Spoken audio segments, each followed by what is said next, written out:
The foreigners off first off. Lovely. You. Being first.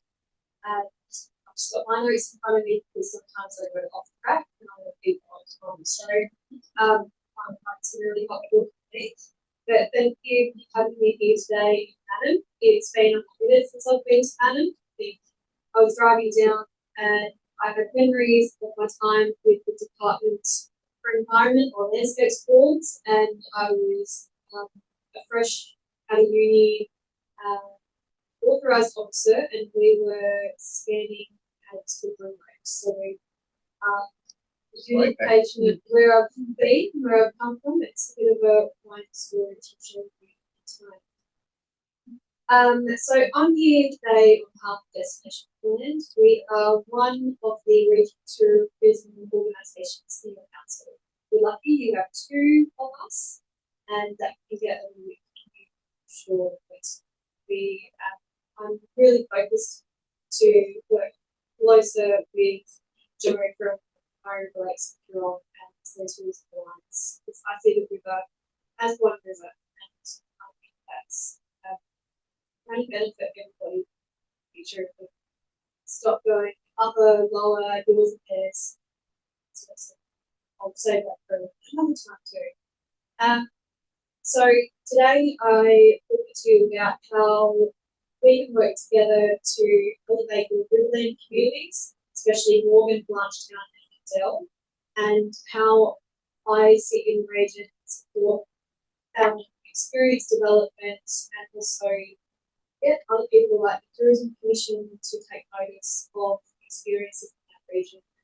Just a real cheerleader for the riverland and the first areas.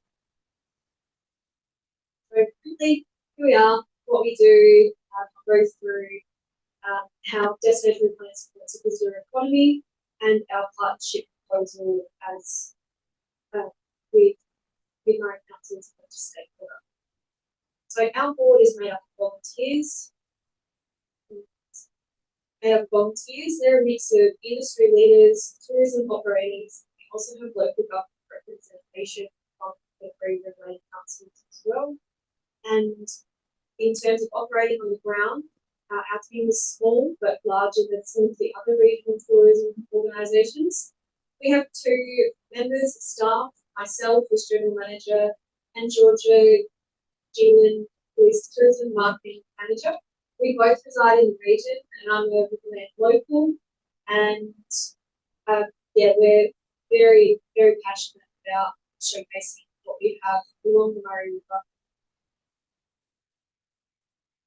So Destination Riverland, I like to think we are the one organisation leading regional marketing and branding. And we provided a link between state organisations such as the South Australian Tourism Commission and Tourism Industry Council of South Australia.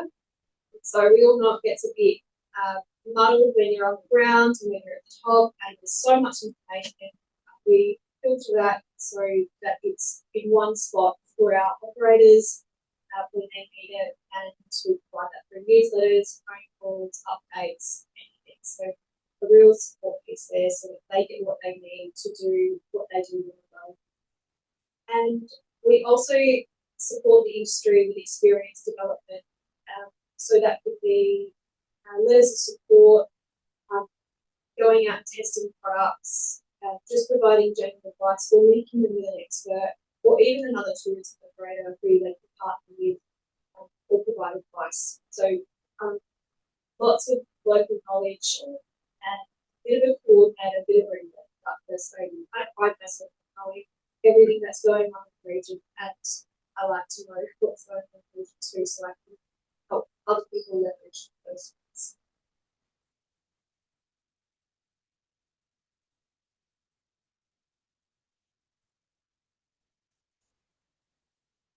The Destination Riverland business case.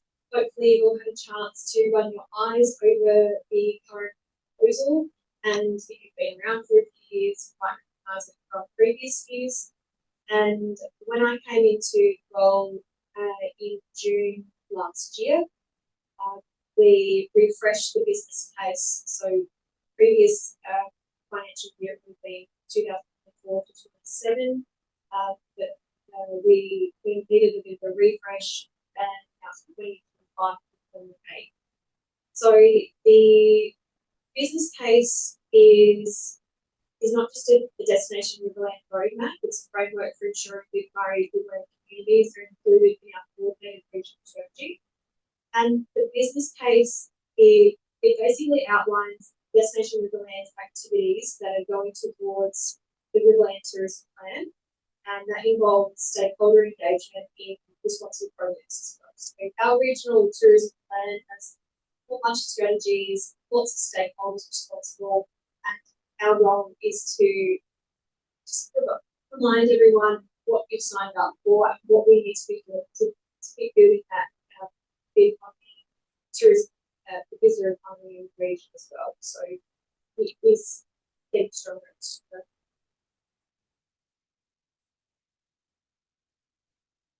The partnership with Destination Riverland delivers regional coordination of multi-stakeholder projects, state alignment. We work very closely with the Tourism Commission and meet with their destination development team regularly. So there's a lot of there's probably more now than there ever has been of information from the region back up to the Tourism Commission, so that they're hearing stories from on the ground.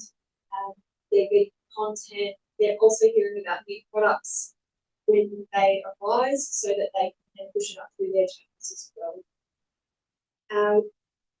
That goes into leveraging state activities, collaborative marketing activities, and all of this helps bring together our tourism industry. And I don't just mean like bringing together, overall tourism industry, but in terms of Riverland, I'd really love to see more collaboration between Renmark and Morgan. Lunchtime operators work once up the street, or even middle of the region operators working with Coorong operators. I know Murray River Trails and some of the Coorong guys link together and work together to deliver packages. So helping everyone see what's available on the river to connect and package and sell a bigger product will cross promotion benefit for the whole Murray River as well.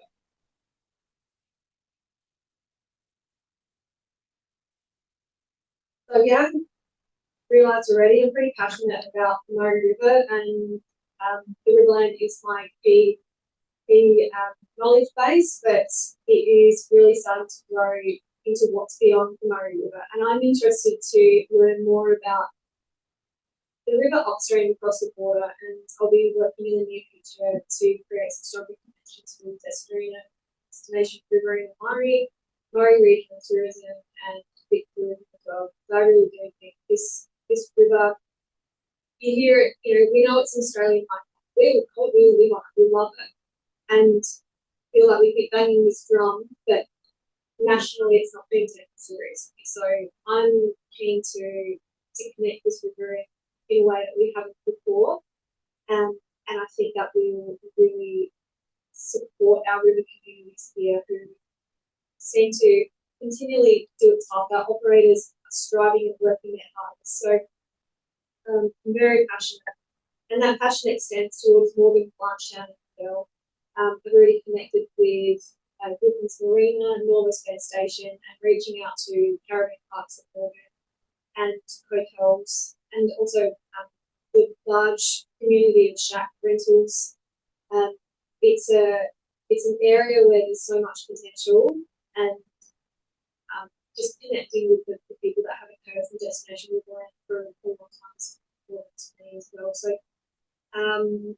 on the screen, there's a few media opportunities that we have showcased that far Riverland West area. So you're getting traction, you get someone in your corner basically for that corner of the Murray River.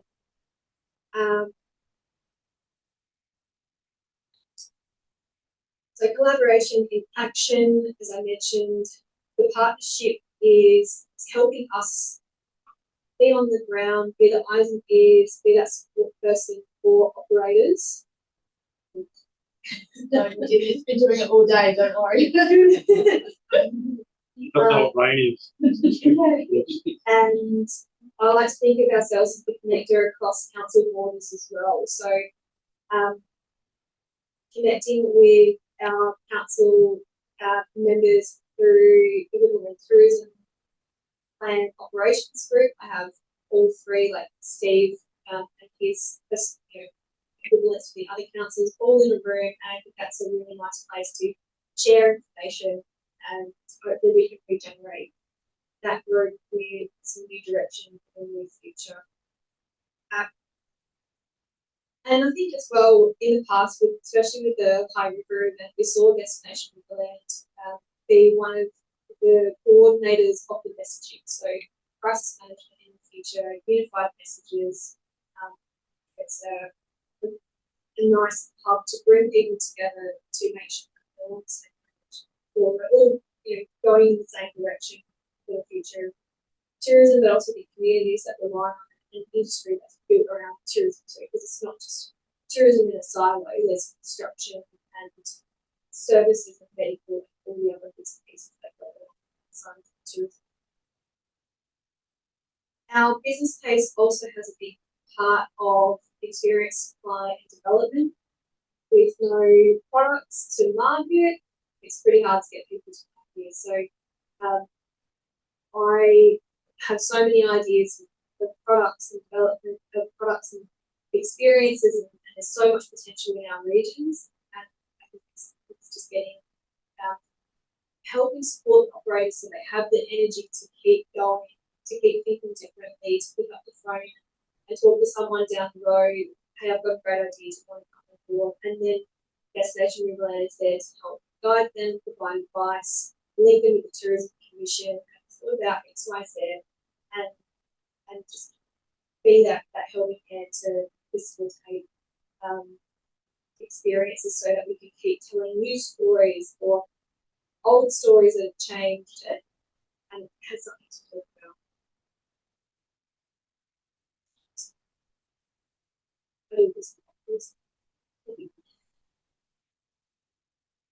And we all know that tourism is valuable, but it's really hard to communicate how valuable tourism is to these small, to the small communities, to the wider world. So for me, I set myself a personal goal that whenever the media come knocking and they want to talk to me about something tourism related or Riverland related, Current River, I don't know, I'm too busy or I don't know anything about that. I find a way to make it spin so that it's talking about information that I want operators to know or anyone listening to the radio or reading that newspaper article. So using local media to promote tourism, but also to share why it's so valuable for our region. We all know that it supports services and just a base community, but you don't really think about it until you actually start hearing it. So maintaining consistent regional messaging and also, as I mentioned, coordinating communications during challenges, so communications to industry or further up to SATC as well. We just see what's happening with the algal bloom. I'm really relieved that we don't have to do anything like that right now, but I'm sure our time will come again. There's a high river event or bushfire, and having all of our agencies on the same page is really important for the wider community and state agencies. So council investment in Destination Riverland is leveraged at the regional scale, and our regional marketing increases reputation. It also increases the appeal of the Riverland. We really just want to show up as many places as we can for the region so that more people consider a trip to the Riverland or changing up the coastal holiday for a river holiday, finding ways that they can have real local authentic experiences right here on the river. It's one thing I've seen from my time being operator and also with Destination Riverland is how generous people that live on the river are. Like very long crowd there, people on the river are happy to give. It's constantly going around my head. Like we're all waving to each other as we drive down the river. It's just such a really loving, generous people that would want to do that, and we will quickly share with someone the favourite fishing spot or your favourite picnic place, and they're the experiences that travellers really want. For someone to go for a cruise on the PS Canally with a captain who grew up reading the stories of the captains, those kind of experiences really link people to place, and I think that's a big part of where we got the money.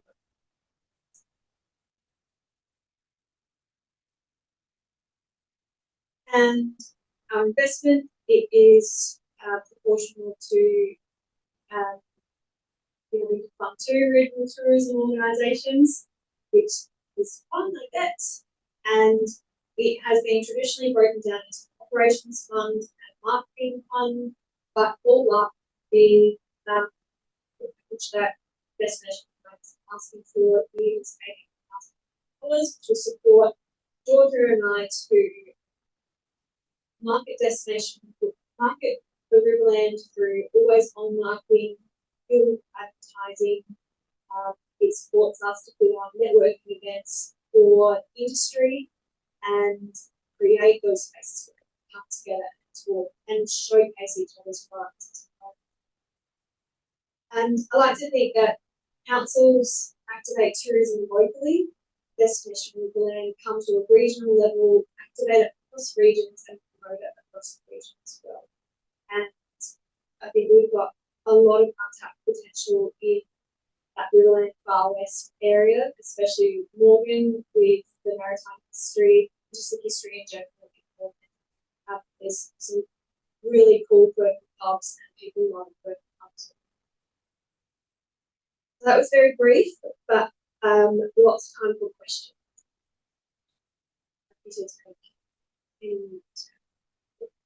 So I'll just ask that.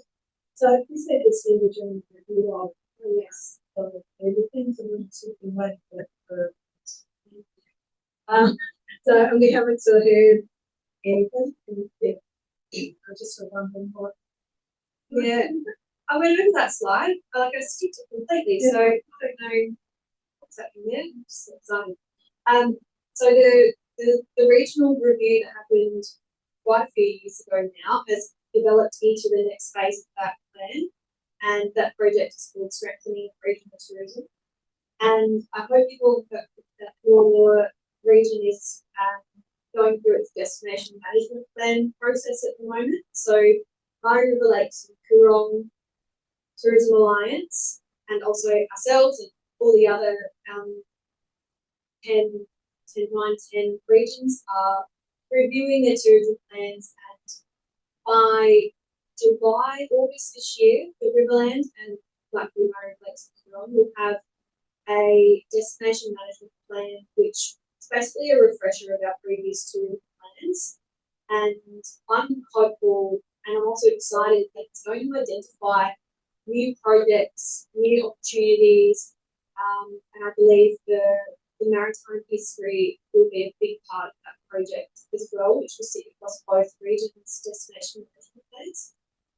So that destination management plan piece is one part of their regional review, and that's happening across the state. So everyone will get a new plan. It will be aligned with the South Australia Tourism 2030 plan, and I believe it will have more clearer expectations of goals for stakeholders and what we're doing in the next month. On the other side of that piece is the tourism zones, or they were called destination management zones, but the DMP and DMC is a bit confusing. So they're just tourism zones, and you might have heard about the Mid North and York tourism zone, which is newly being created between York Peninsula, Clare Valley, and Southern Pacifics.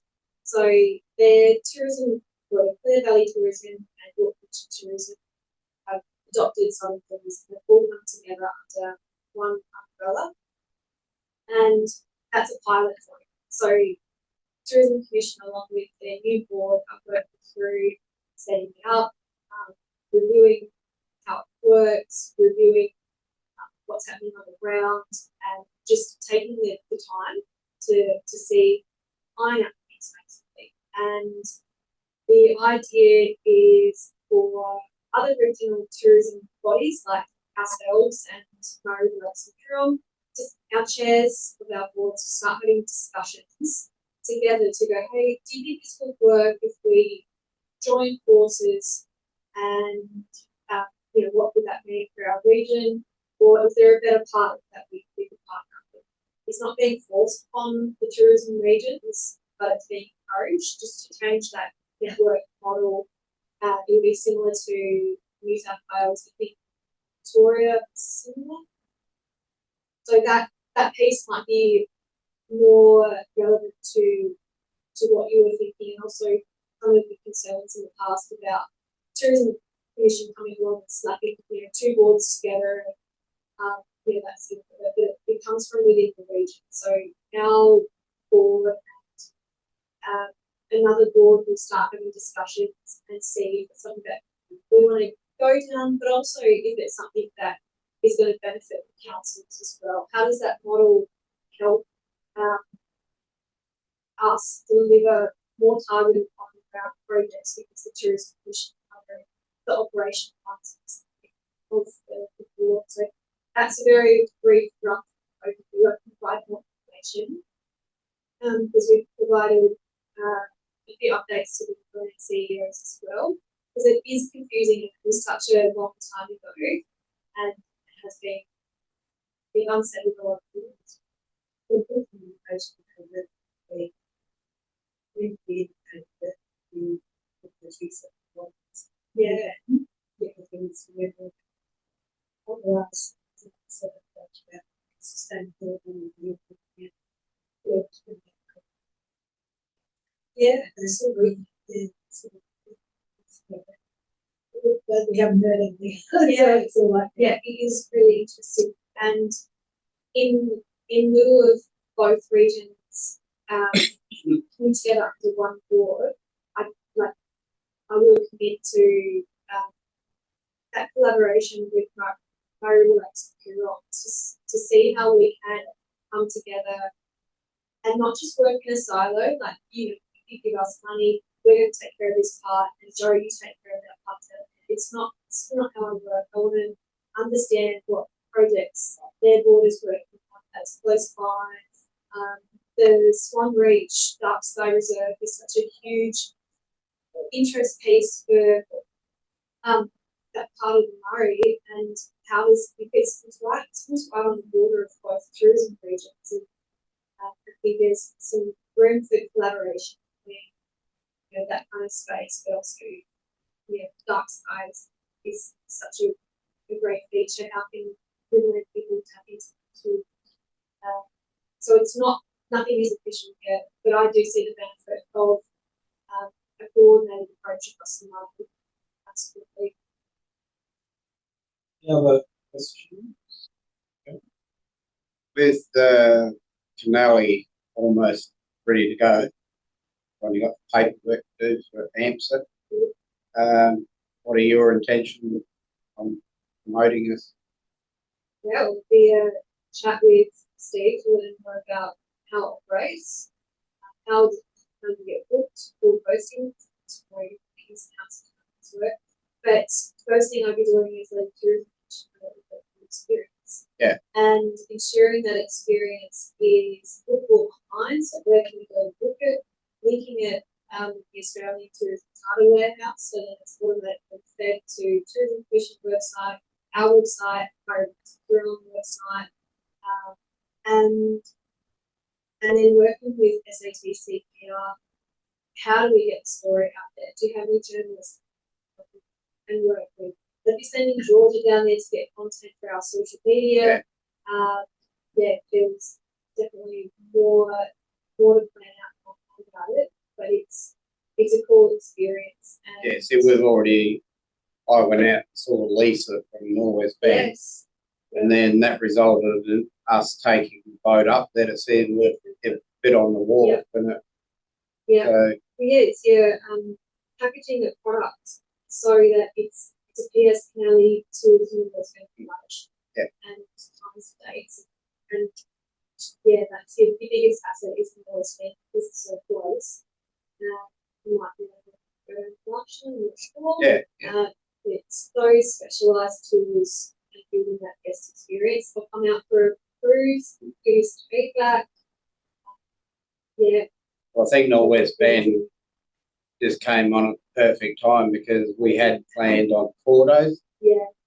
But that fell through, and I think there's a really lovely history piece that you can, I don't know what these plans are with, the history of Northwest Bend, but I imagine the guests that come on the canal would be very interested about Northwest Bend history.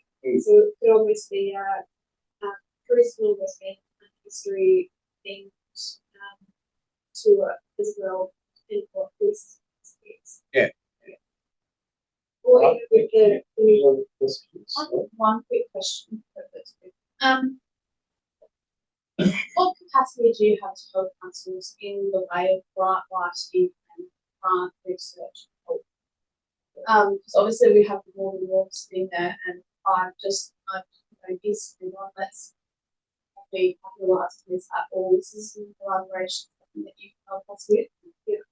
My capacity is pretty limited. I work 7 days a week. Yeah.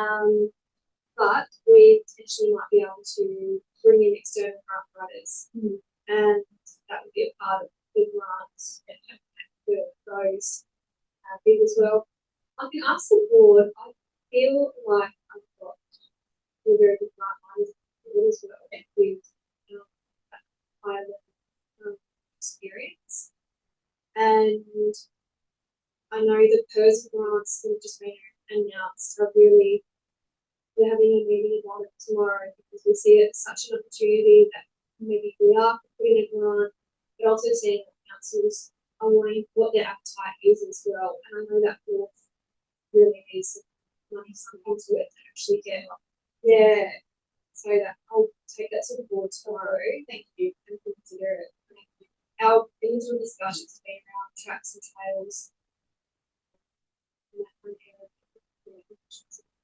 We're definitely keen to partner with the councils to go in on those sort of grants and also apply on council as well. So you can still do the first grants, you can still put in one.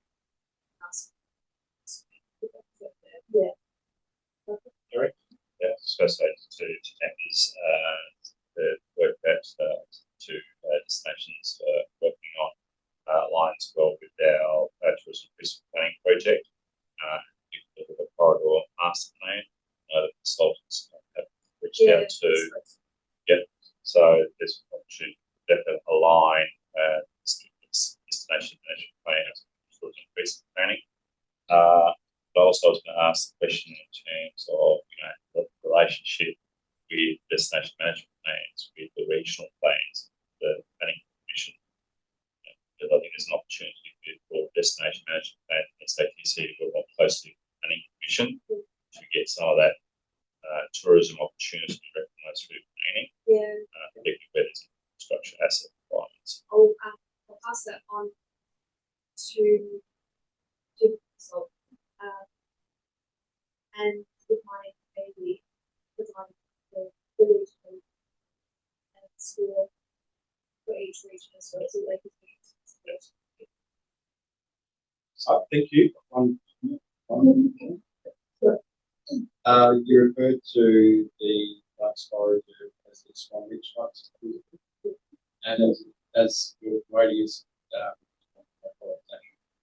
Sky Reserve, not just Swan Beach. yeah. The River Murray.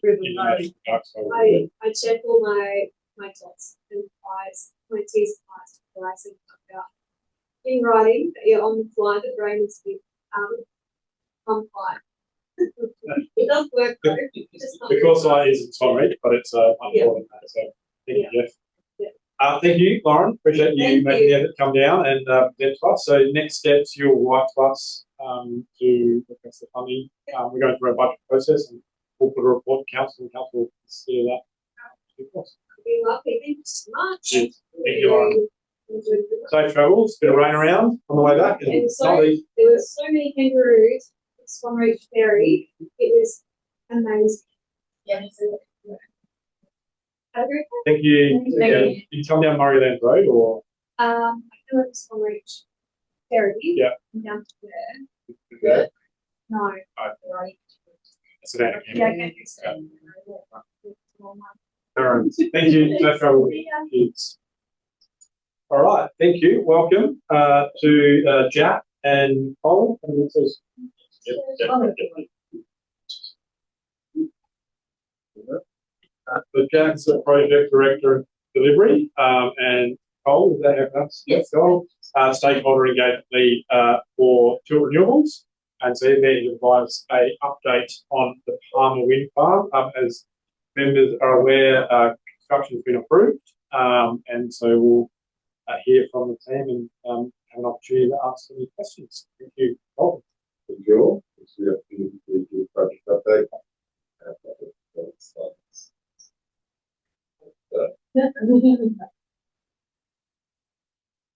We'd like to start by acknowledging the land that we meet on today. Sorry, it's the first time saying this. That's the Narran Future and the Kangaroo. And Narranduri and Ngaraku. Thank you. Pay respect to the elders past and present. So just start by giving an update to renewables. For those who haven't heard it talk before, we're a renewable focused business. We own solar farms, wind farms, and batteries across 4 states. Most states, predominantly in New South Wales, Queensland, and Victoria. We're now partly in first time. We have the snow towns. We've got Snowtown, sorry. There you go. Still owned by QIC and Future Fund, the Queensland Investment Corporation Future Fund, with QIC managing a portion of Future Fund for the build. We've, over the last, I've been involved certainly in developing the last wind farm that finished complete construction. We went into just under 40 years ago, but before that, we've got a good track record in developing and building renewable assets. With Palmer being the more recent one, and we've got Western Australia that's also in construction, both starting around the same time. For Western Australia slightly ahead, but Palmer's certainly catching up to that one there. So many of you probably know about the wind farm. It has got a long history in the area. So I'm going to briefly touch on the overarching details, but really the priority is to give you the new information around construction and our plans and provide updates.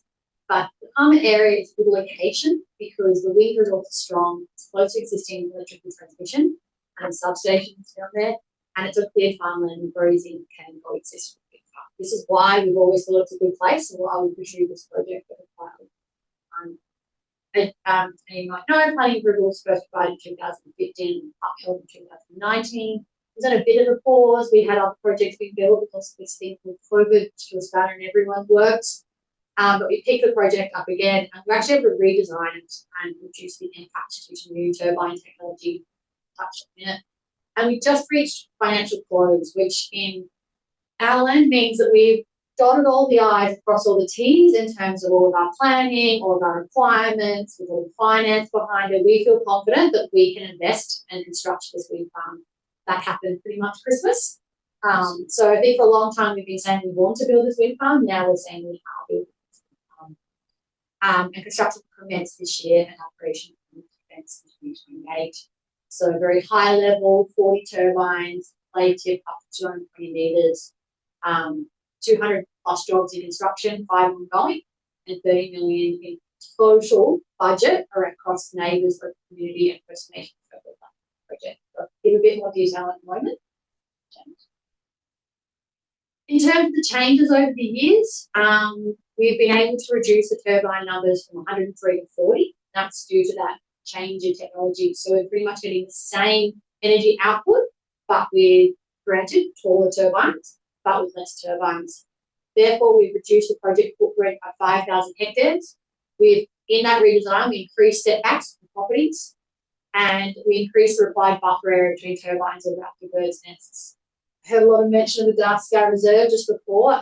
Really exciting in the past. We've been able to, through our planning process, work through our aviation assessments that we didn't need aviation lighting, and that was upheld by the planning panel, so it's not a requirement. Which is really good. We didn't want to, be disturbing customers. So Just a huge decision on CASA. Yeah. They have never approved anything of that like previously. That's huge. and that they were consulted by the planning panel and all different assessments. The decision was that this is important to the reserve, and the assessment is really this possible. Over to Jack on construction.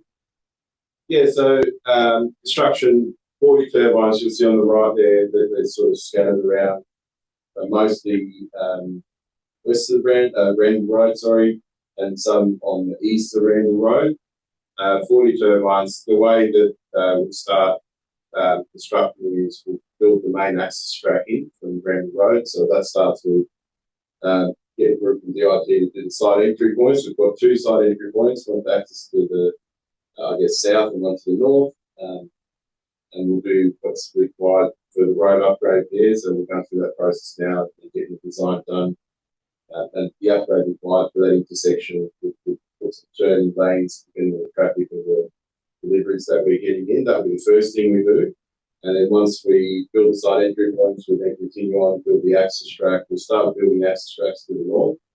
It's essentially the main road that leads into each of those turbine locations. And from there, the construction crews will roll into building those spurs that go off for each of the turbines. Once we get on what we call a half stand, which is essentially the bench that gets built up from the natural ground by importing material or getting it level. That will be the next step that gets done. So we'll build those out, and they're essentially sort of 2 purposes. First is that's where the foundations get dug out. So we build the bench, we then dig out the foundations, but it also serves as where the crane sets up. So once all the foundations are put in, the crane can then mobilise, turbine components start getting delivered, and then we'll start putting the Lego set through. Comes in somewhere. So these turbines have got 12 pieces, so 3 blades, 3 components at the top, and 5 power sections. So they will get delivered to site and put neatly around this bench or half stand area, and the crane will be mobilised, get installed. In parallel, you can see there's a green line that runs through the heart. It essentially runs parallel to the access tracks that I'm talking about, that run through the middle of the side. That's the overhead line. The keyless up is to the sort of far southwestern corner there, the edge of the site, and that's where we connect the electrical to the network that starts for electricity. So as part of that, we build an internal transmission line. It's 275 kV. And there's the 2 light-coloured boxes there, the 2 substations that are internal to the wind farm that we built. So we've got the main transmission line that connects those 2 subs, and then each of the turbines will have underground cables that connect to those hubs. So all the energy is connected to those hubs, set back across, connecting to the electric network at the substation.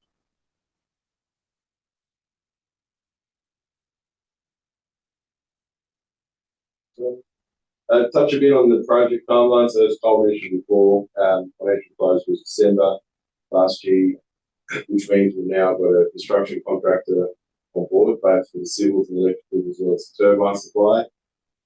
In the next, started from January, but from January to June, the things that happen are the design will get detailed out for all the civils. So there's a concept design of what the wind farm will look like. Now we're going to next level of detail.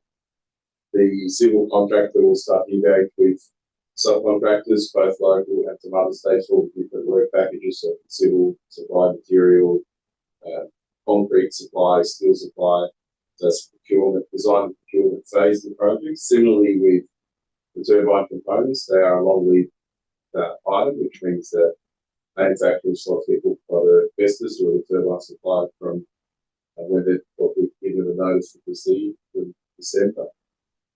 And they'll continue that manufacturing for the next 12 to 16 months before they start delivering components to site. So early next year they'll start delivering components. The the first stage, once we start construction, which we're aiming to be around June this year, will be started civil works that I've talked to before, with all the access roads and concrete, batch plants to be set up, the material supply and stockpiles start to build that up in preparation for the roads and plant stands.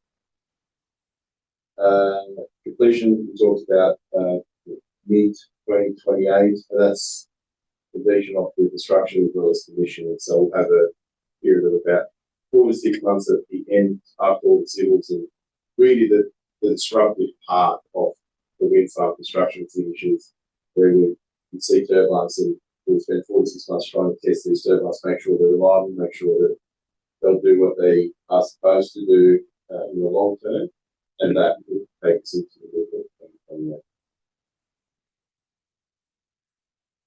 BMD investors are our partners. I mentioned the civil and electrical contractor and investors. The way we set up the contracts is it's a split contract model, is what we call it, which is BMD have got the responsibility for all the civils and electricals, so they'll do everything on the ground. And once they finish everything on the ground and underground, they'll hand over the investors. Investors will then do the OEM of the equipment, but they're also the installer of the equipment. So they'll engage with the subcontractors to mobilise cranes and installation crews to put the turbine together and commission with it. Continue on to operate it actually for under an operational agreement for 15 to 20 years. So they're a long-term partner.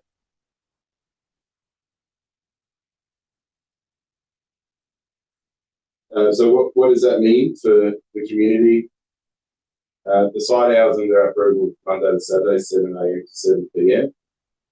During the civil phase of the project, predominantly it'll be material for concrete and bulk earthworks that will be travelling inside of speed doubles, that's equipment being floated in, excavation equipment, work crews travelling to site in the morning and then travelling back to their accommodation after finishing work. So that's the community will see the majority of this movement on the roads bit early in the morning before 7 a.m, which is when they start work, probably around 5:45 is when they start to finish up on site.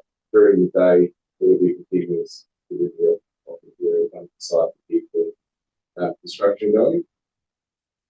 Construction noise is generally, particularly during the civil works, is rock breaking. It's putting rock around. There'll also be some drill and blast, and all of that will be communicated well in advance. The drill and blast is a very strict process, and specialist contractor gets engaged.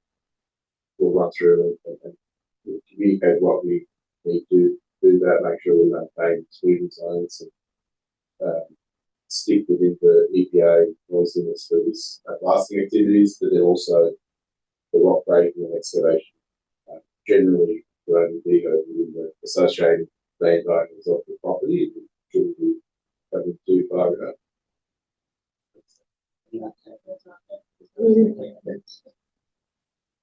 So that's the during the civil phase of the project, very intense machine being floated in, deliveries come to the site, and then once there will be an overlap there as well, because the site is split into 2 sections. What we'll tend to do is we'll finish off the civil works in the north, and that gives us about 18 to 20 turbines to start delivering turbine components in. So then that's when the overside load mass deliveries will start. So then there'll be a period there of 6 to 8 months where there's an overlap, where there's still civil works happening in the south end of the project, and turbines are being put in the north. And then slowly, as the civils finish off, it'll just be the turbine components being installed. So that's during that period is where there's a bit more, I guess, exposure, because you've got continuing deliveries of construction material for the civils, but then also you're doing the turbine components being delivered to the project site. Work outside normal work hours, with the concrete pours in particular, and some of the turbine installations. So you see that photo there with the crane. That turbine, the new starter's got the two sections that you can leave without having to put the remainder of the turbines. As soon as they put that third section over the top, they've got to push through and install the full turbine. So otherwise, if you leave more than two sections in, it creates resonance and it can cause the turbine to get damaged. So we don't leave it at two once they start lifting, which means that if they start, because of the wind periods as well, the crank only have to operate in certain windows.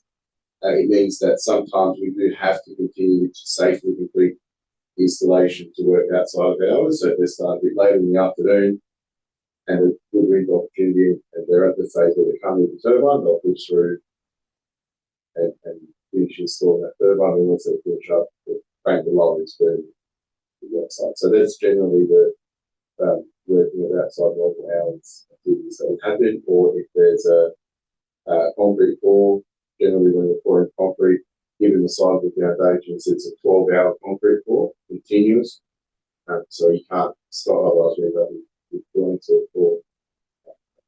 The concrete renders the foundation useless and we have to demolish it, so we don't do that.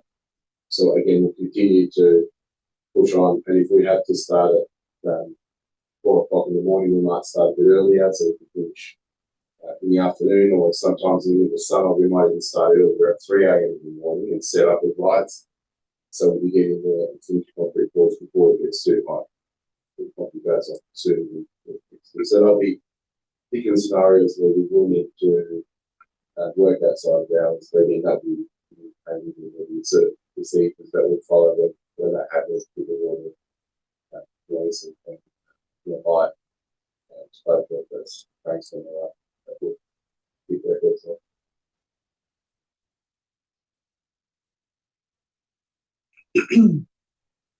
So construction impact, yeah, it's largely, other than traffic and deliveries of components and materials, so it is largely contained within the project footprint with landowners that are associated with the project. Talk really about deliveries using mainly state roads. We're not using, I think there's one or two spots, one thing. A bit down to Blackheath just to get around your loads on station, but other than that, it's just associated with specific use, but the rest of it, it's from around the road and then access points and around site, within the site. Yeah, I think there's some crossings within from our access tracks with some council roads, but it's only to cross over continuing the private access track.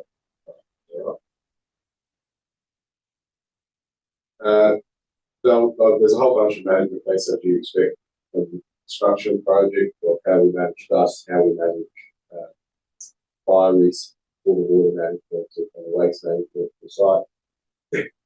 These plans are each of the contractors will prepare those. We review these plans, make sure they're aligned with our expectations, so our policy for what we need to do to deliver the project safely and manage the dust suppression, for example, dust suppression involving water carts during heavy civil activities. They'll go around and make sure that we spray water to keep the dust down throughout the day whenever the civil activities happening. And then there'll be requirements around every vehicle having that fire extinguisher light. We'll also talk to the local fire authority here, make sure we do joint drills during construction to make sure if there was a fire in the area, how we react, how we can support. We generally tend to have big water carts in a lot of them during construction, so we make that available during emergency events as well to the local fire. So doing joint drills and just making sure we're keeping in close contact so we're coordinated in case of emergency.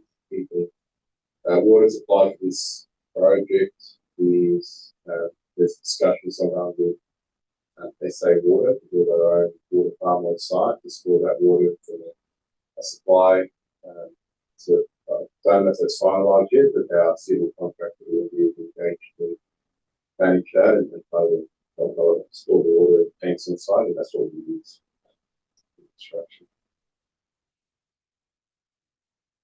Yeah, works about accommodation. I don't have a feel on, I think we're still finding that during this early phase of where they'll be putting the workforce. I suspect they'll be dispersed throughout the area wherever they can find accommodation.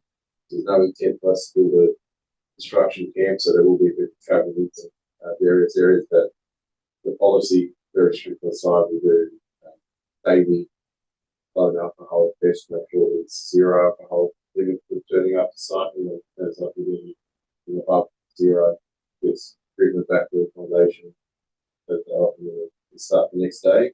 So this is the level strict. Also do random drug tests where colored table tennis balls in the box with mostly white with some orange, and whoever picks the orange one, it'll be sampled. They get randomly selected to do practice. So there's strict policies there that they get implemented. Similar behaviours. Anyone that comes to site will do a site induction.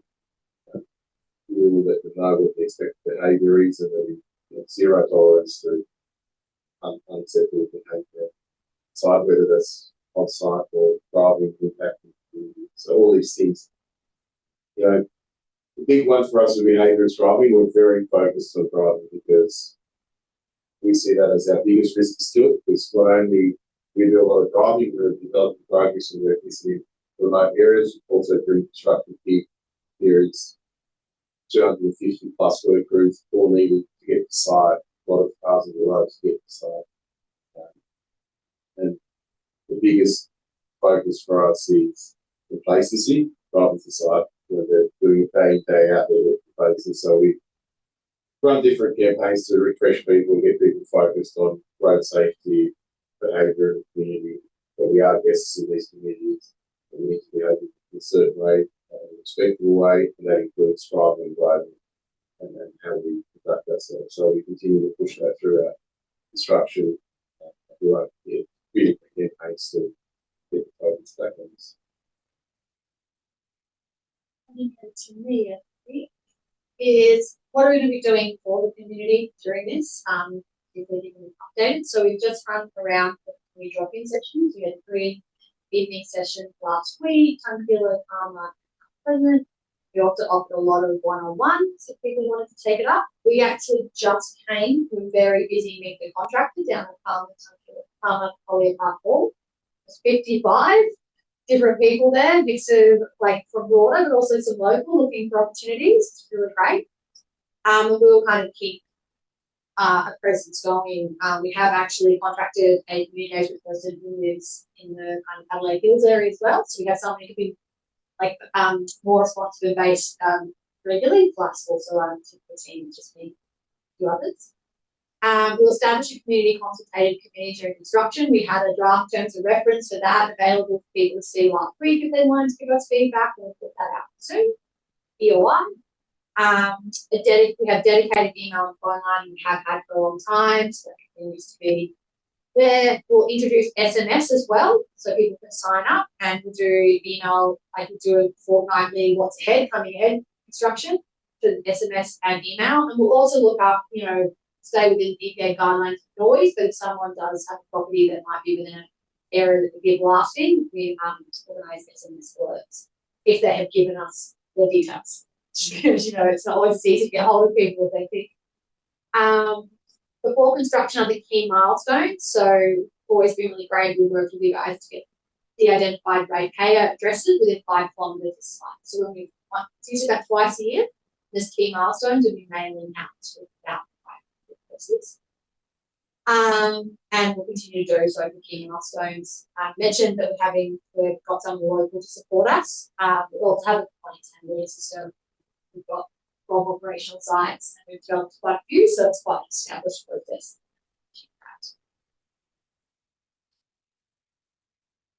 Then benefits. So it's important for us to be a good neighbour and to bring community benefits to the community. We've already invested over 100,000 just in ad hoc different things during development, including supporting the recent water stand fight. We paid for Palmer. Money and it got chosen. I think Palmer one. But now that we have hit financial close, that bigger ongoing money is released. So the annual benefit sharing kind of amount is 302,000. Now that is based on the number of megawatts of wind farm. We take the New South Wales guideline, which is the kind of most consistent guideline, and we times number of megawatts of the wind farm by 1,050, which is the rate they give us. People always ask, how do we get that? How do we get that 302,000? That's how we get it. it's CPI adjusted, so it will increase over the 30 plus years of the wind farm. 25% of it's put aside dedicated for First Nations, so we've seen the Paramount Partnership Fund. And then the other 226,000 is really up to community to guide us how they want that spent. So we sent out a survey to all the addresses that we had late 2024, and then we ran 2 workshops with different progress associations, the CFS. There was some council presence there to kind of work through what they wanted that money to be spent on. And now that's a draft plan that's actually available for people to find and comment and feedback on. I actually have printed copies and I didn't print the feedback yet, but it is available on our website, which the team can help you to access. The principle is the closer you are to the wind farm, the more elements of the benefit sharing that you get access to. So of that 226,000, basically at the moment it's a certain amount for community, like an annual grant process that people can apply for. They were really keen just to have that ability to do that and address issues as they come up. These numbers are all kind of a little bit dry, I would say. So 80 might become 70 if we adjust between them based on final feedback. Mental physical well-being was really important, but the way that the feedback actually was the best way that they thought to address that was helping with mobility, helping people get access to programs and different things. So we actually contacted Link SA and they went, oh, there is quite a gap there. And so they've given us prices and options for bus routes. There's actually 2 bus routes that they've got that people can give feedback on right now, and they can tell us what day they would like it to run, and also if they'd like us to just run one, or run 2, but slightly have to take some money from the little pocket there. That's all based on feedback at the moment. I think one of them goes more from Mount Pleasant through Tunkillo, Palmer down to Murray Bridge. The other one goes from Palmer up to the same place as across the Tea Tree Plaza. So you can see which one. Some money is put aside to provide energy subsidies. So you didn't want everything going to this, but providing some. So 150, it's approximately $150 a year for probably the 5 kilometres of turbine. And they also wanted some availability for education, in particular, less so school leavers going to university or good access to that, but more say a adult learner, perhaps a mum that wants to do a course to better themselves, but they need to access childcare, so they can do that. So that type of thing be available, which that's currently where it's at. Go final feedback. But also outside of that, we have voluntary neighbour agreements. We have for a long time. We introduced it in 2013. So anyone within 2 kilometres of a turbine or the property boundary within 1 kilometre can get $3,500 a year. So we've got at the moment about half of the property that are within 2 kilometres signed up to that, but we're really promoting it again and finding people now. We have a First Nations training capacity building fund that's $1 million over 5 years. That's associated with construction, which goes a bit longer. We also really want to purchase businesses in the local town. So BMD and I went out and met the Palmer Hotel, which is still a brand new owner, and also the General Store, who is a new owner. We talked through opportunities with them last week. We have had conversations about the concept of having a portion of the money put into a municipal one in Murray Fund. That we are aware there's lots of different projects happening, but they're in certain pockets, and it would be good to be able to spread those benefits around. Conceptually, we have no problem with this. We just wanted, because we kind of done a round of engagement and then we heard about it, we wanted to make sure we reintroduce that concept to the community. So we've been putting that up as an option, the feedback, and it's kind of like yes, or I'd like a local area to kind of have the options first and then broader. And we've really been seeing most of people be saying, like, look after the local, just initially and broader. So what that could look like is maybe the first couple of years is full 85, for example, there. And then once those really, big ticket things that people have been wanting for a long time are done, that then transferring a portion of that into the municipal wide fund. So again, still open to finding feedback, but get good responsive to that. So just on that, the council today endorsed the draft policy presentation around the establishment foundation. So you'll be able to see that next week probably and see that comment on. Great. Yeah. And I meeting with a few of the other developers this week, actually, who are in the area too, so we're all aware of it. And I think the last thing is construction is disruptive. It is more disruptive than operations. And Palmer in particular is going to experience a lot of traffic movement. It's going to experience the post on these large blades coming through. And just that said, there's 12 parts of them and they can be 12 different deliveries. There's 40. I'm not going to do the maths in my head, but for about 6 months, there's several deliveries almost every day, Monday to Sunday. They also have quite a lot of heavy vehicles going through there. Sunhilly doesn't have that so much. Mount Pleasant doesn't have that so much. Canberra will have the OSOMs go through there. We will talk to them. I have been providing some support to the school, but Palmer gets that concentrated. So what we want to do is acknowledge that this is very specific to construction. Afterwards, the impact is not really any greater than anywhere else, and the impact is largely visual. So we're proposing a construction energy subsidy. So during construction, we'll offer $1,000 energy subsidy to residents and businesses within the Palmer Township. So it's about 50. It could be probably made in 2 installments, before and after periods. And we've also said this all a little bit of consultation. Have been hearing that some people already have batteries and solars are basically a bill credit. So maybe there'll be some flexibility in that situation for perhaps a different provision of that $1,000. After the construction, that portion of the beneficiary budget, that then gets put into that broader one, the operational one, throws broader for the whole thing up. Because once it's operational, the impact is mainly visual, so that's going to that. And right now, the impact is that. And basically, yes, further information. That's a suite of new materials that have all been developed, that have had all the events we have online, that provides lots of detail on traffic, construction, noise, environment. We've got our dedicated web page, we've got our dedicated email address, goods and services, links. It's a lot. Thank you. That's what it says. Any questions? Yeah, I got one. Bang, bang. There we go. You mentioned 15, 20-year lifespan or something? The lifespan of the wind farm. Yeah, like the towers. It's 30 years. 30 years. I was talking more about the operation and maintenance agreements, and we're taking that to half the time and reassessing the 5. So anyway, what happens after 30 years? Do you put a new head on there? It's a choice. So once we get to the end of the life cycle of the wind farm, and we will assess, like, as we get closer to the wind farm, the turbines still working well and work through the extensions, then it's a choice about whether we either decommission, which is remove the turbines, or what we do, what we call repowering. So working with the latest technology at that point in time and repowering the wind farm. But there will need to be planning processes as we do. If the turbines start it's running, we do that system, like I said, they can continue running, but see what we do to keep them running without any change. We feel like they are coming to the end of life, then repower after the You're getting towards the end of life now.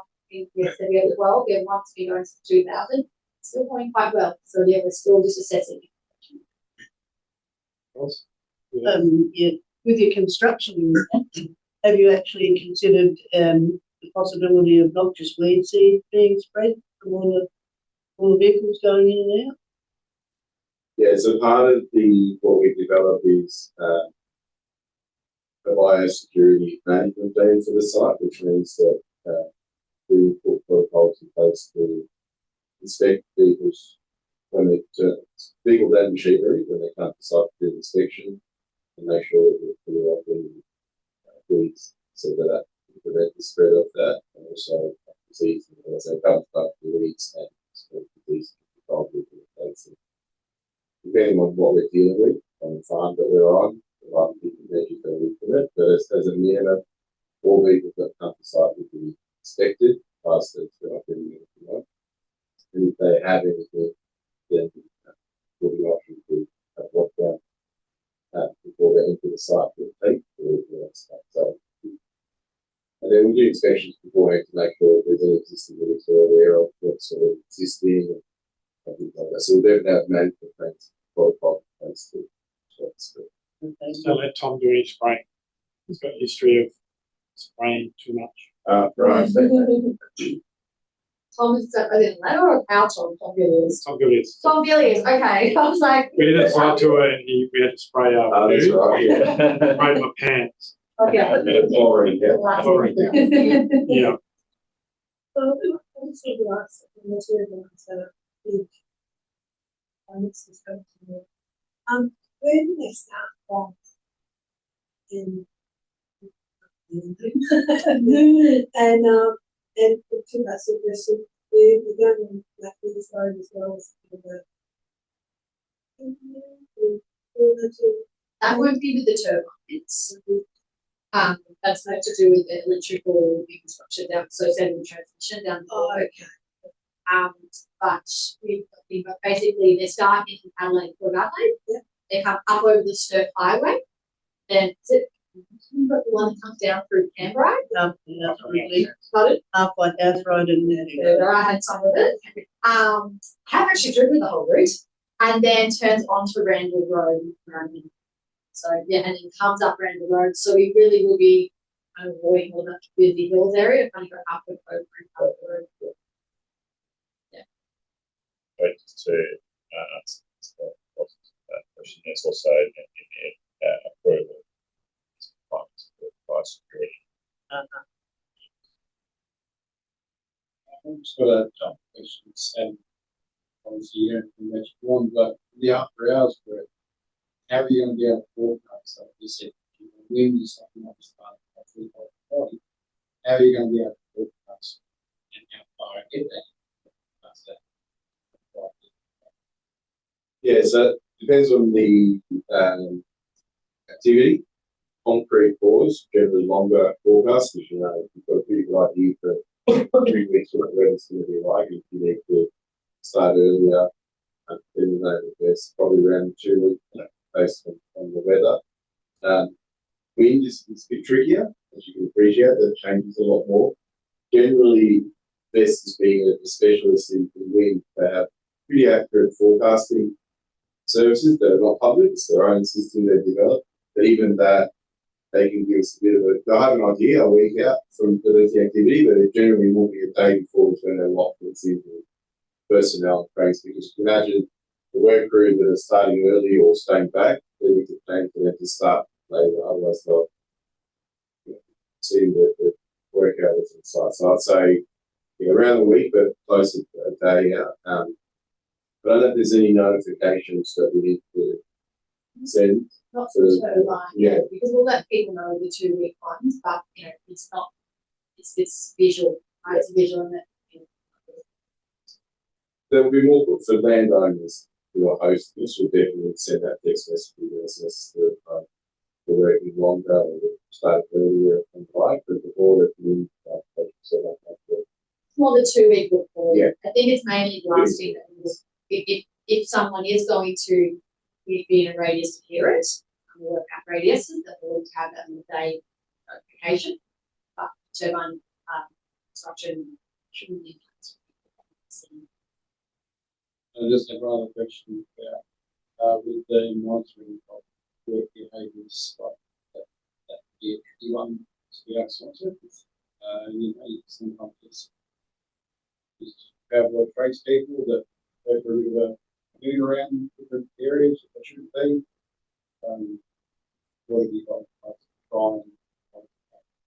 Yeah, to be honest, we will generally rely on the leading type stuff, which means that we're forcing it on site and making sure that we try and intervene before it happens, but then also the lagging, which is getting feedback from the community.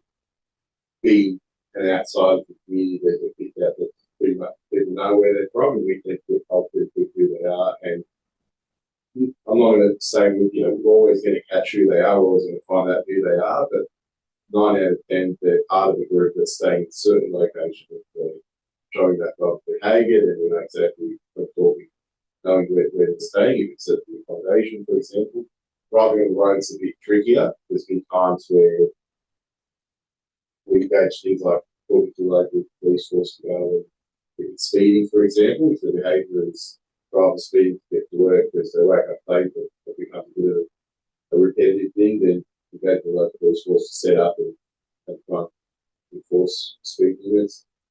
If it's overtaking, if we've seen all different types of behaviours, then we could offer to install cameras in the relevant people that have reported this, because it's generally people that are driving to work every day and they're seeing this behaviour that just gets fed up.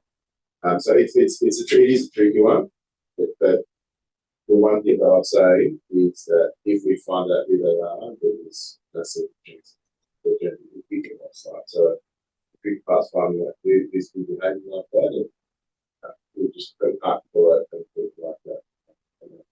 So would there be any system of sort of mention that these people more buildings construction so that people know that vehicle is actually like that? Absolutely, we keep all the vehicles that come onto site. There's a log or register for all the plant equipment and vehicles, so we'll have the details of every registration who belongs to each company who do the driving class. So if we can get a number plate, we can check in our systems to see yes, they're working with Will be different subcontractors, so it's hard to have one brand everywhere. I had a broader, but more political question, I guess. The green energy providers, there are a lot of green in the state, so there is a lobby that is sizable, which is good. But here in the States, wholesale prices are falling, retail prices are not. So do you see you have a role to play in advocating for those wholesale prices actually tracking through to the consumer with government? Because that is one of the things that people say when they hear about green energy, but it's not helping me. So it's in your own interest in a way to actually have lobby about that. It's a factor in people supporting you or not. A lot of it's quite complicated around transaction costs, which we don't have control over. So we've got a small line that we can into. We know that the cost of energy is very important, and we always say it's where possible something that we support, but there's like 4-step system to what gives you that price at the end of the day, and we're only one component of it, and we focus on that. It's not really all the components we have outside of that. You probably would. So it's huge. It's because there's so many companies that are benefited by being here, and the government's going to, I mean, it's worked by them. So all the websites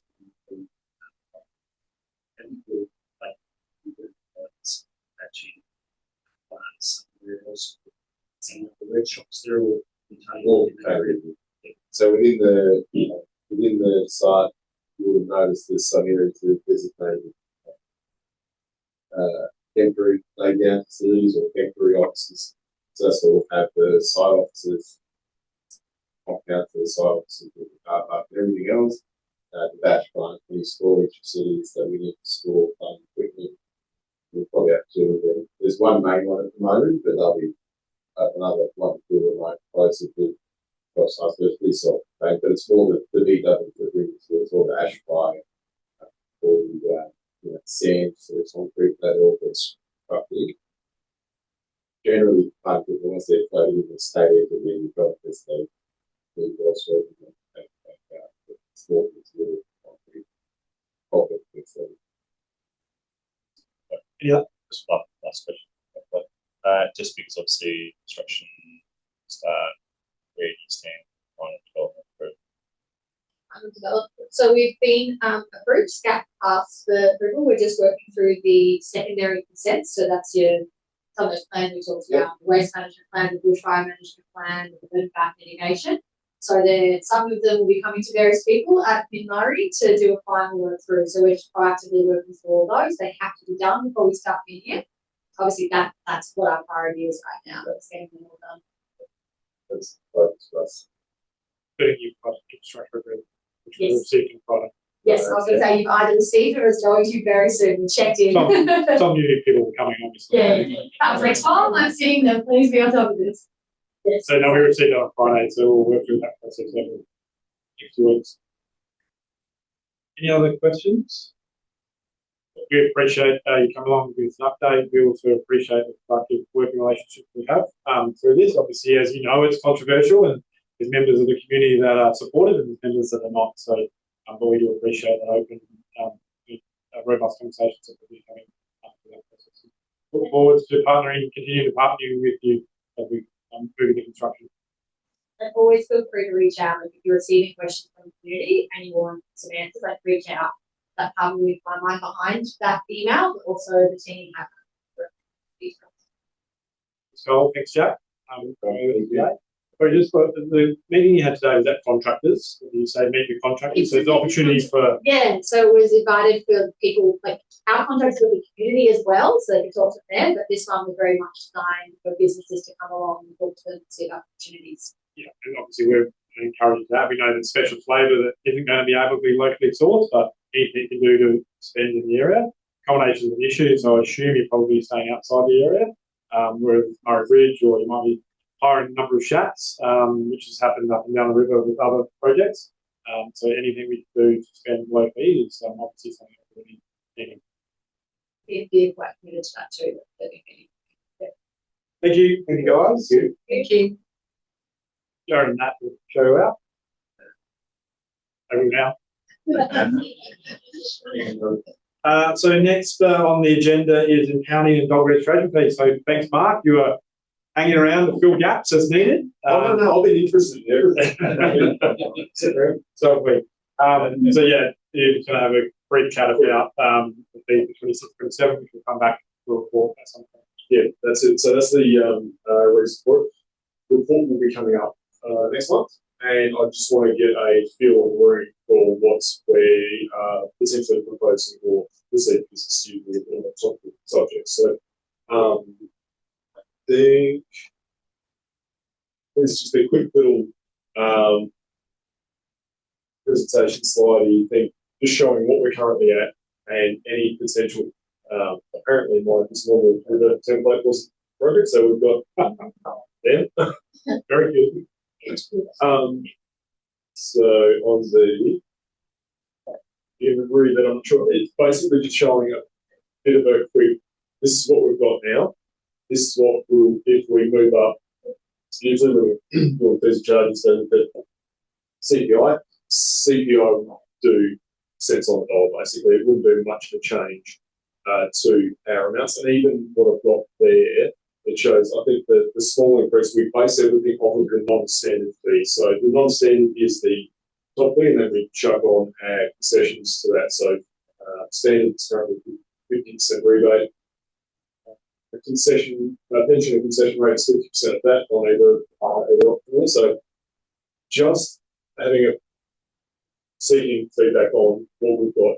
If we went a roughly a 5% increase, which goes from $86 for the standard to $90, it would equate to maybe $5,000 total increase on our current numbers. Leaving the working livestock dog as is, because the increase in that's not going to be a huge thing. And that's across all the options I've got there.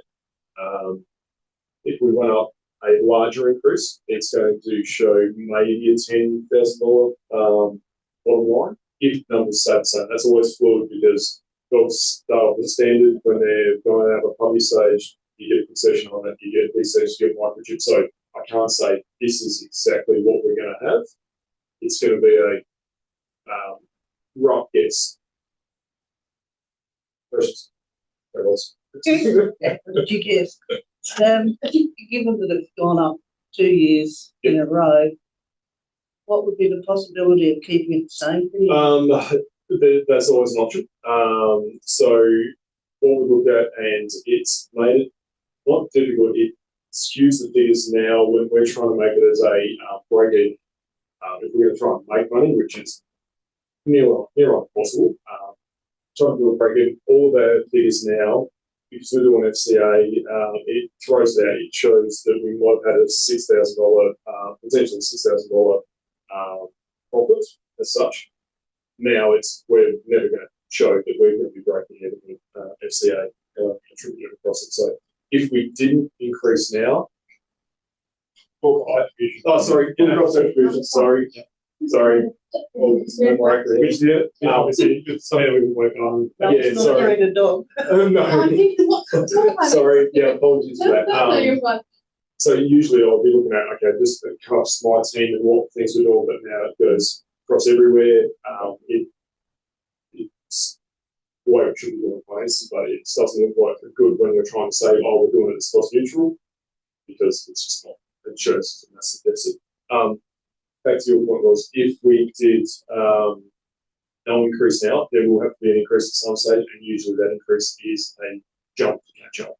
So currently the average registration fee with the numbers we've got up there, $39.01, so $40. If we went up the first jump, it would be $41.50. Bigger jump, $43.50. Again, on current figures, so everyone changes around. Saying it's only a small increase, in scheme of things, it could be going up nearly only about $3.50, $3.60 on the average. You've got the person who's going from $86 to $95. They're the ones who are going to be vocal about it. So there are a couple other options that I've got in the bottom part, which are more about on-cost fees, like our late fees, impounding fees, increasing them, and data quality fees and stuff like that. Those ones, because they are something that's costing us each time, proposing they do have more of a jump, because everything's costing nowadays. But the registration, that's where I just want to get that feel of some feedback. Oh, we come to the next report, next meeting, and have it that no, we don't like it. We do changes during the meeting. It's just a mess of it. So, Yeah, I'd like to see the the as well. yes, Expenses. I can do it on last year, because this year obviously I'm putting it up, and I think we've put it last year yet. Put it in something. I'll grab that. Yeah, just to show where we're at. You just want to understand the costs of service, which includes full contact distribution, because I think the message from the elected members has been that we want to try to break even, and we may not be able to achieve that, which is fine. If we don't increase, then the gap's going to get bigger, because costs are going up, wages are going up, and the cost of services are going up. Sure, and there's quite a number of unknowns in there. We can there's always potential to try and generate more revenue by enforcement. But even if we go out and issue X number of expiations, they are not paid, or we can't guarantee that money until they get paid. So you can issue $50,000 worth, you might only get $10,000 in this financial year, or spread out that. So that's something you can say, we will try and do this to achieve this line, but you never get there. I think that's just the frame, I don't use that word, but that is that's something that happens. That's the same as the late core. It's the core. And that's the thing, like with the late fees, you could increase it, but again, everyone can pay on time, and your late fees, you can't budget on stuff like that. So it's going to be, if you put it out there that pay on time, you don't get a penalty, use it as an incentive to pay on time. That's the same as for the expiation for it. So happy to include the breakdown as much as I can, and I'll try and even do it for current financial year to improve it. If it gives the super confusing, I'll just leave it as last financial. I would probably just like to see maybe comparison with us surrounding councils or similar area sizes. Yeah, I have to do similar area, because I can't do surrounding councils just due to the numbering of it. And I usually do that in the report as well. So to try and compare comparable councils. Numbers wise, Barossa is higher in numbers, but probably more relatable. Corinna and Murray, also a neighbouring one, we can't compare anything with that. Even Southern Valley, just due to the low number of dogs and the fact that there's the staffing levels where we need to try and basically the service we're providing is not completely different, but different for those ones. So we try and do comparable councils from dog owners as well as council size. Yes, really great. you get many complaints about the increase in fees? Is it mainly from people who have more than one dog? Yes and no, but it's not. Unless we put the word livestock on the back end. That was the biggest quote of the year. You get if you've got people who have got breeders, if they've got non-standard dogs because they're really tired and they've got multiple dogs, they complain. However, they're making money off it, so their complaint is a weak point from my side of things. So yeah, like valid complaints, you do get a few, but say we've got, and our numbers are these are only of registered dogs for this year, so we've got adds in about another.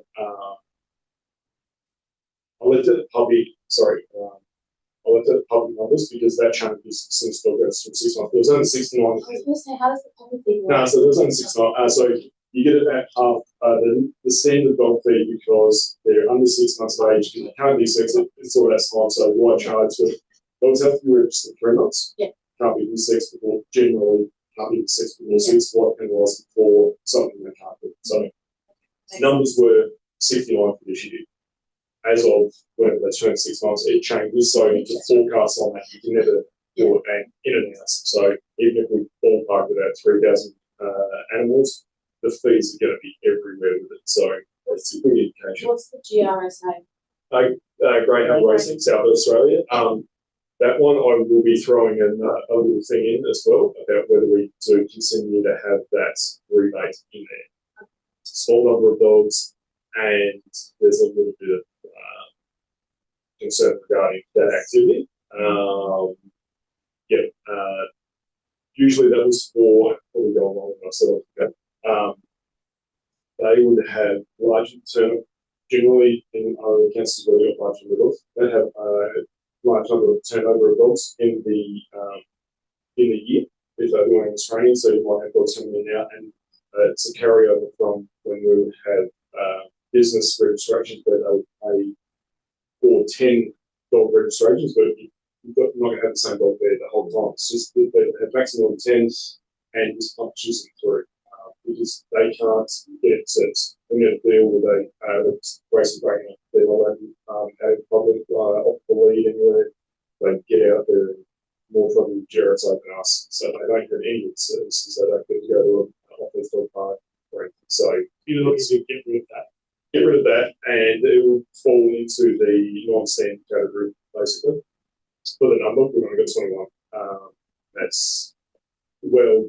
We've got 21 that are registered on the book, so I think I'll hold 4. But no, it equates to 3 bracket numbers.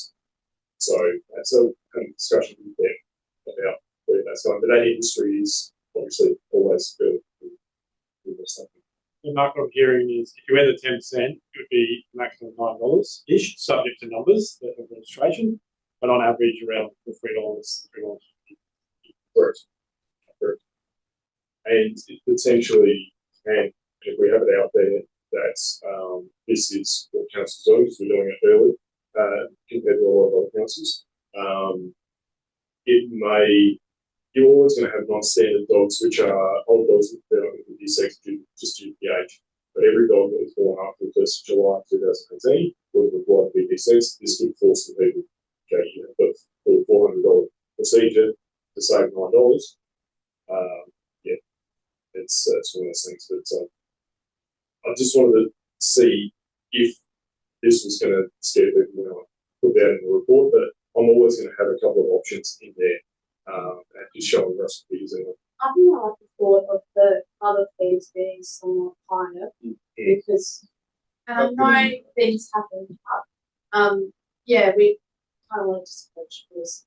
So, because this is the first year we have dog surrender fee in current year that we're in. I think we've had one, but I did pick it up on surrounding councils with lane councils that theirs is actually, I'll check on it, like 285 or something, to cover the cost of long-term, not a shelter, like long-term holding, and also if we're going out to other agencies to try and get the dogs children out there. So, pretty happy with the feedback, and I'll take everything on board and have that in the report. Thanks. See how that goes. breeders register. Breeders, Yeah. nothing else. Yeah. Okay, management board, so that is, yeah, that's the set fee currently, $75. That was changed last year, that came into effect. They were revamping that whole process. It's going to be more expensive. We still don't get it. So yeah, You see, has trouble. yeah. All right, thanks, Mark. So we can go on with breeders. Yeah. And so the customer service staff, when they come to us, so the dogs, they can't do it and they have to register. Yes, because currently the system is still shut down to members of the public, and it was all on campus. Yes. Can we get subsidised that? Well, we've got the because we've got feedback to provide to DW, Department of Water, regarding the proposed breeder reforms, and that may result in the court council to see the sufficient about if we're doing these things and we have to do it with the system card. Do we still need to pay our 12.5% or 12.5% that we have to for our rebate to what happened before? Yeah. Certainly other council, for a council that are paying 25%, they want to see what They have, we need a service for yes, the competition. So For our customer service staff, we appreciate that. I would like it to. Thanks, Mark. We appreciate your flexibility. Thank you very much. Thanks. For the rest of the day, stay dry on those 3 drops of rain. Board agenda is the next item. Questions? I'd say catch up some time here. No. So there's 2 policies that are on the agenda, which you were provided. They are the current policy. They are due for review, or overdue. So I just wanted to get your feedback on them. The first one is the in-principle support policy, which provides guidelines for people that are looking for a support letter. For example, if someone has written to us from a neighbouring council and wants it within 2 days, that is always the case. Our due date is here. Can you do it? And they get cranky when we say, our policy says 7 days, but it never happens. But it gives guidelines. Also, we need to be comfortable with what we're providing support to, and the information around that. I would say, generally, people are pretty good, Harold. It's finally because Carol literally had to ask, we've got to do something, oh, we need it by tomorrow. No, we got it yesterday, or maybe Friday. So there's no changes proposed for that unless you guys got feedback on that, and it'll come back to a report. I just had a quick question. As I'll get asked to group for they would include. Does that have to go through these channels? Correct. Yeah, you can't provide a support letter on behalf of the council. It has to come through the process. But yeah, you direct it. We'll send them the policy. It's a form, isn't it, Harold? They won't fill it in properly. They won't give us the information, and they'll want it say the day before. But yeah, no. That's the support letters come from council. We could do that, and your name go on it, but it has to come. All right. If there's no other questions on that, thank you. The next policy is the question on notice policy. So this was developed in 2021. As the purpose talks about, there's no requirement in the regulations to provide the public with the opportunity to ask questions relevant to strategic or policy functions of council. The council felt like it was a good opportunity for a good process to be able to, I don't know, have that, Carol. Very long, or not since the policy has been done, but it gives the opportunity, as you know, you guys can, and people come to you and then you've got a question on notice, or questions without. But I perspective feel like it's a worthwhile option for the community to have, but it's discretionary. Maybe people don't know that the general, like, ratepayers can actually do that. Maybe something in the newsletter. Yeah. I'm encouraging you. I'm joking, Rod. I'm just joking. That's not the spirit of sin. No, yes, I'm just joking. But yes, we can promote that. But I think it's a good process. Are there any comments or thoughts on? I think we really haven't had in public. I think the option in there. They're taking that, they're just going to take another year. Okay. And I have told people that they want to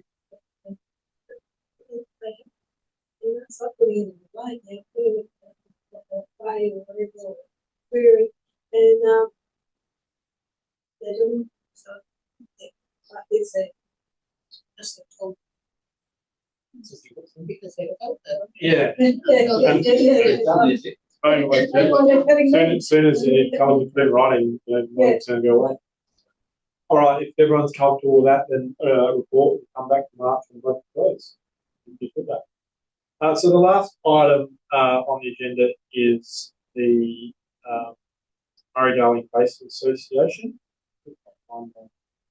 Notes. Murray-Darling Association, sorry, not the basin, that's the government body. As you know, we a report came to council and we were asked to go meet with representatives from Region 5. Had some challenges. The question was, are we getting value for money from our membership? And on notes, so myself, Councillor Myers, Hammond and Mayor Bailey met with representatives of the MDA Region 5 and the broader MDA on the 16th of December. So that was the chair of Region 5, vice chair of Region 5, who's now resigned and moved, the CEO of the Murray-Darling Association and the chair of the Murray-Darling Association. Unfortunately, only Kevin is here. Not unfortunately, you're here, Kevin. But the other members that were there on that meeting are here to share their thoughts. But it's, ask Kevin, fair to say there wasn't a lot of clarity or confidence provided in that discussion around what the future or value or what they're trying to achieve.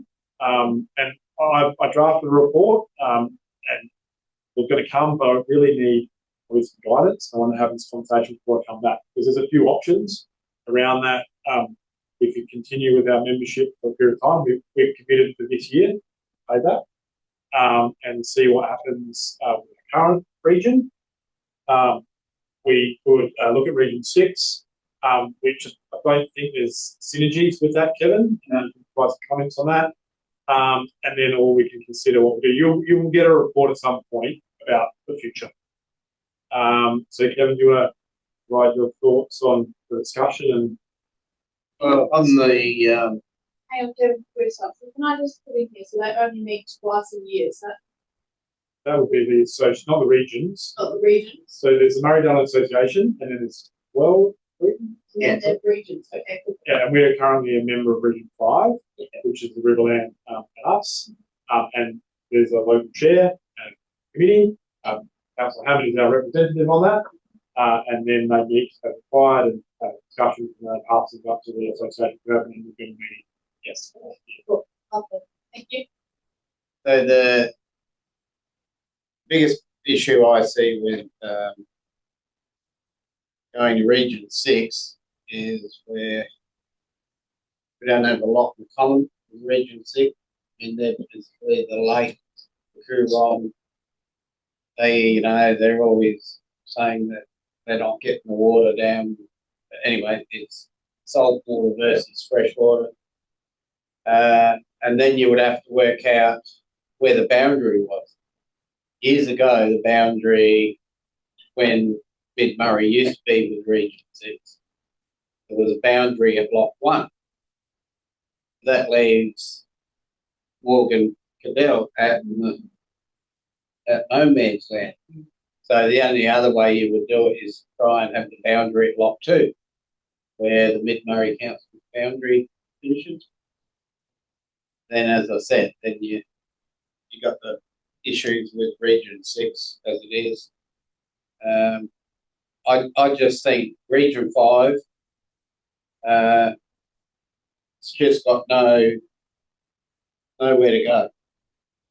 I mean, I used to chair, and we used to meet monthly, and we achieved a lot. But for some reason, it's just all falling apart. I think if it comes down to people, Yeah. and I'm not about people involved, but if you have the people that are driving forward, then there's some positives about. But you need to know why you're putting your hand up in the beginning to go there. If you don't know what's going on, don't put your hand up. That's all I can really say. And that's going to be the thing come November, when you've got possibly a whole new group of people, if the elected members recognise there's a person in the room that knows a lot about the river, they're the person that should be nominated to go to that board if you still want to continue on.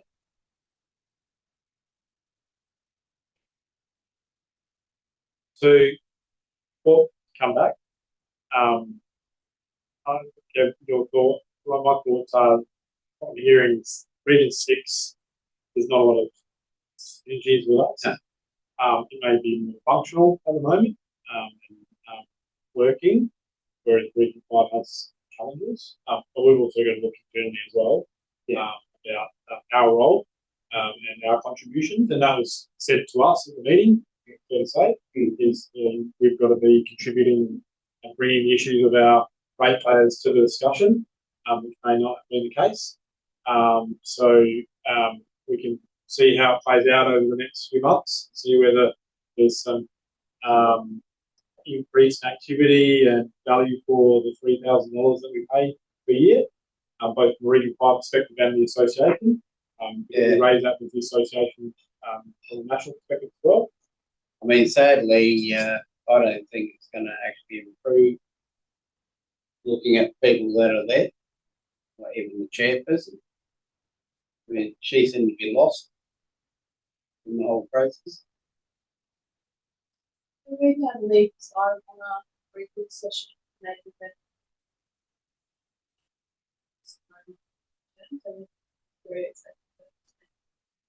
Discussion again, or we're starting next time. Oh, we can.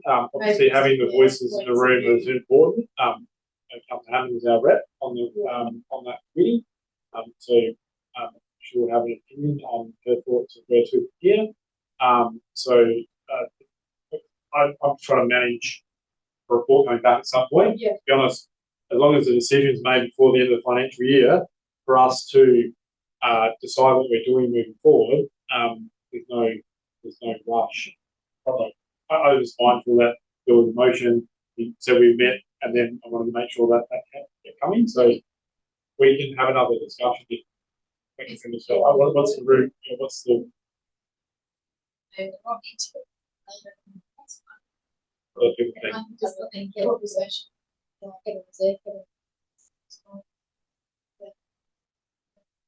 I think they made me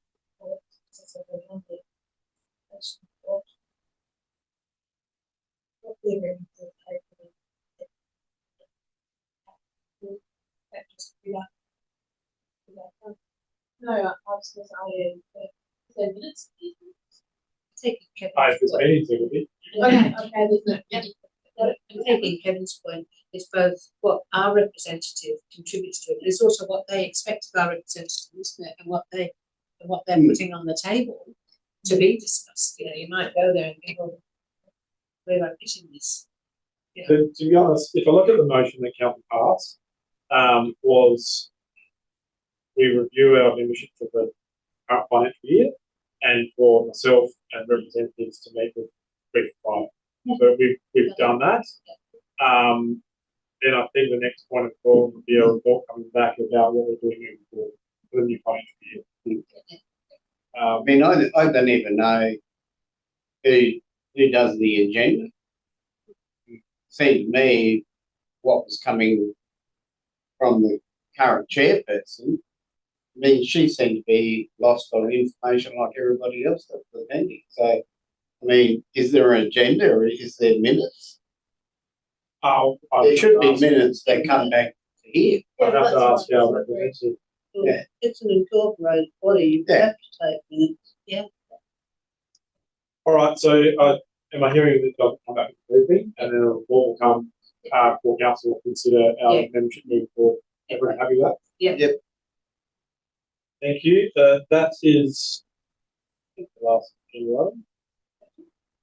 So we'll close there. Thank you for your attendance.